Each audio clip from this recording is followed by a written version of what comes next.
Ça frotte, ça polit. Le phare de cette vieille Opel va retrouver son lustre. Au fur et à mesure des années, il a pris de l'oxydation et du coup ça a déposé dessus une couche qui a terni le plastique. La rénovation d'optique, c'est l'un des services à domicile proposés par Lucas Platania. Ça existe déjà depuis quelques années. Après, bon, peu de gens le proposent en service à domicile. La plupart du temps, c'est dans un garage ou dans une carrosserie que ça s'effectue. Donc il faut quand même déposer, laisser la voiture et la récupérer plusieurs jours après. Oui, bonjour Alexandre, c'est Lucas, Action Débosselage. Son bureau à Autreville, dans l'Aisne, Lucas ne fait qu'y passer. Ouais. L'organisation d'une journée, ça se prévoit à peu près une semaine à l'avance. On prévoit une journée sur un territoire. Donc on va une journée sur le secteur de Laon, une journée sur le secteur de Soissons ou de Saint-Quentin. On essaie d'organiser les journées suivant la localisation des chantiers.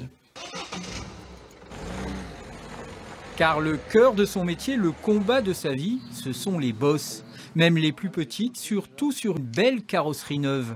Il vient apaiser le tourment des automobilistes.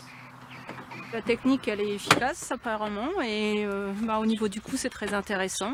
Et monsieur se déplace à domicile. Il est disponible très rapidement, donc c'est vrai que ça m'a séduit. L'opération va durer 1 heure. 1 heure de patience, de concentration. Pas grand-chose pour Lucas. Ça peut mettre plusieurs jours. Ça peut aller jusqu'à 3 jours pour une voiture qui est vraiment fort grêlée quand même. En fait, le reflet de la lumière me permet de voir si la tôle est remontée à niveau comme elle était à l'origine.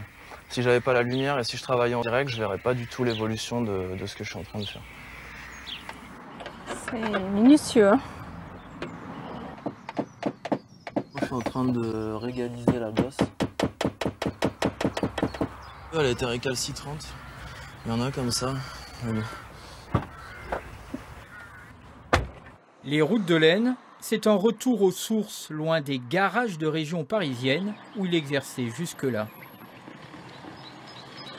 L'ambiance dans les garages, ça m'a vraiment jamais plu en fait dès mon apprentissage et les expériences que j'ai eues dans les garages, que ce soit l'ambiance ou la façon dont laquelle il faut travailler, ça me plaisait pas vraiment. Après bon, quand on débute, on n'a pas trop le choix d'être employé et d'être employé dans certaines structures.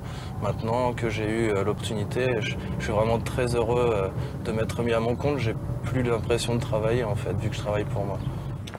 Arrivé à Barisy-au-Bois, pendant presque 2 heures, Lucas va travailler seul sur le véhicule laissé sur ce parking par son client. Je suis un peu un solitaire d'origine, donc j'aime bien travailler seul et au moins je peux mener ma barque à sa mesure correctement. Donc on voit quand même les clients, on parle avec eux. Après, quand on est en train de faire le chantier, souvent les clients ne restent pas avec nous, mais bon, il y a quand même l'avant, le après, la satisfaction du client après. On va plus vous dire où sont les coûts. Bah ouais. Il n'y a plus rien du tout. Non, c'est nickel. Ouais, bah, nous, bon travail. Donc voilà.